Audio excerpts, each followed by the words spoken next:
All right. What's going on?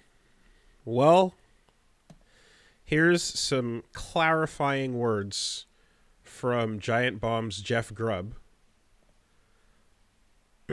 I quote, just want to clear this up. Knights of the Old Republic remake is dead. It is not being worked on right now. Full stop. The game is not being worked on in any way at any studio. No shit. Like, very, very obvious. So, I doubt anyone ever worked on it. I'll be very blunt. So I think the point of bringing this up to like emphasize that it's not being worked on is because ever since they started scrubbing the existence of it off of announcements and social media and shit, and they've been trying to like pretend it never happened, there was still some weirdness because at one of the investor meetings, Embracer Group still said something to the effect of like, maybe. I think they kind of implied it was still making progress, right, on one of the earnings calls. Because if you cancel it, then that'll hurt that quarter. So they refused to confirm that in their quarterlies. But anyway, apparently, there's literally just nothing. It is not moved or shift around. Wait, are we talking about Embracer Group? The company that bought all those other companies to increase its valuation for a takeover that didn't happen, and so now they're firing everyone that worked at all of those companies they acquired? That's correct. So basically, they just burned hundreds of millions of dollars so that they could fire a bunch of people who were otherwise gainfully employed?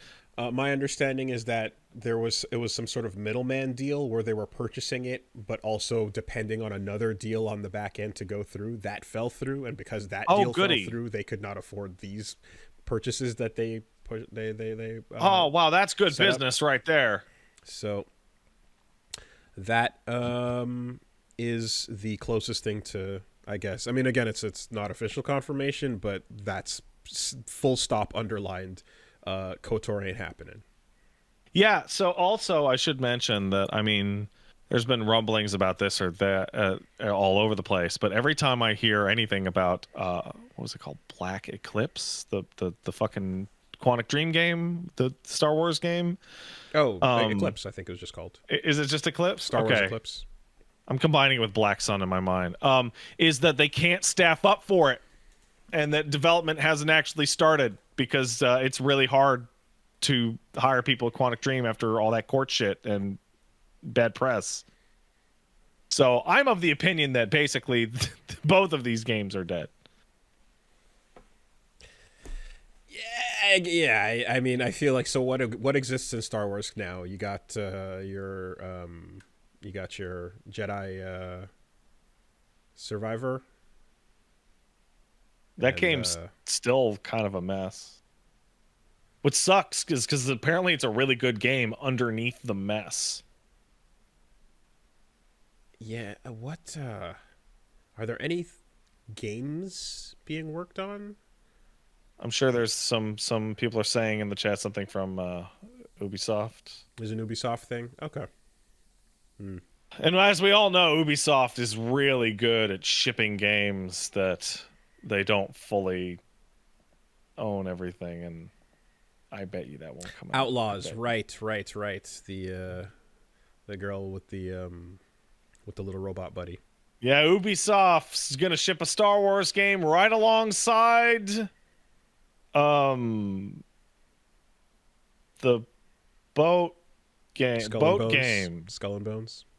Skull and Bones boat game. And Beyond Good and Evil 2, don't forget that one. Still coming. Won't admit it's dead. Anyway, KOTOR is a very good video game. It sucks that everything associated with it news-wise is always awful forever. It sucks that a good game can't get a break, and I hope one day it does, but Jesus fucking Christ, man. KOTOR... Learning about how good this was and enjoying it later is like it is suffering. joining this group of people that now enjoys this series has been a net negative.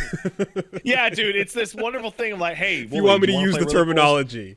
You want to play a really cool Star Wars game? And you're like, yeah, absolutely. And then like as you're starting to enjoy it, I'm like, by the way, they'll never make anything this good ever again. And all they make is shit that gets canceled like Anthem now. So getting into KOTOR was a fucking mistake. It just God. From day one you had to fucking patch the second one to make it better. And it's been downhill ever since. Well, now, oh man, there's more news about that. Aspire Media, the people who just canceled their or have canceled their KOTOR 1 remake, are in court saying that a third party stopped them from releasing the fucking cut content pack on the Switch. What happened? They're saying in court that a third party stopped the release of that. So it's not their fault. And but they won't name the third party. That's the case defense. Yeah. Huh. But then the rebuttal is going to be, you didn't get clearance before you announced it as a feature to sell items? You idiots. Yeah, that implies that you announced it before you got you cleared it sorted. Yeah. You fucking maroons. Looking to have the lawsuit dismissed. I don't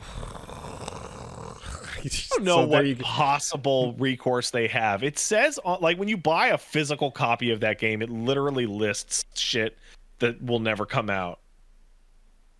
Like, that's textbook false advertising. I didn't know there was more awful KOTOR news this week, but there it is. Oh, yeah, dude, yeah. The gift that keeps on totally giving. Absolutely. Hey, you want more shitty KOTOR news? I got a third one for you. Let's go. Though it's a bit old. You know how KOTOR 2 got released and like on the re-released and like was all fancy and fixed up, and you restore the content mod through Steam Workshop, and you're like, yeah, it works, right? Did you know that like if you try and play KOTOR 1 right now, it's a massively fucked up process because the game is old and never got patched? Like, do you remember KOTOR 2 was the fucked up one you had to fix to get playing?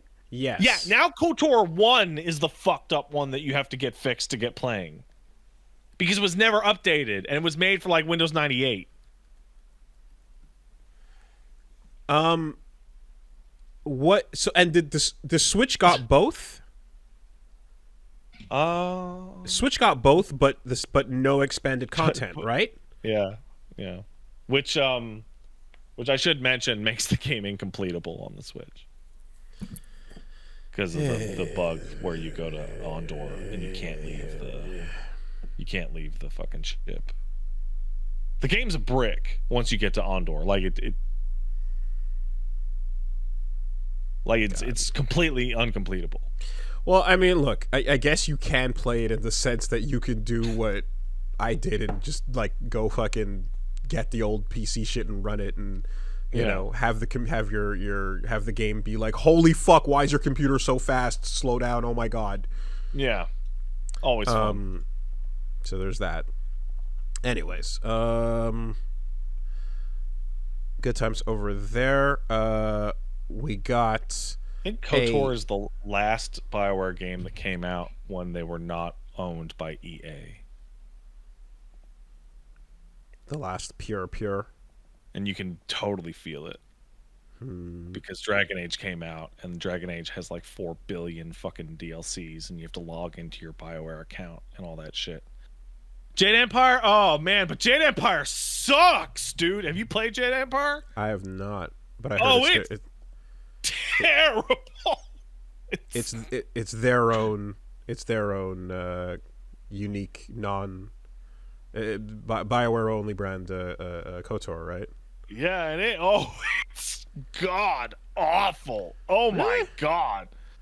I feel like while I was playing KOTOR, I saw some people going, "Hey, Jade Empire was pretty alright too." I heard multiple people saying they liked it when I was playing. I guess their tolerance for like bad combat and terrible controls is better than mine.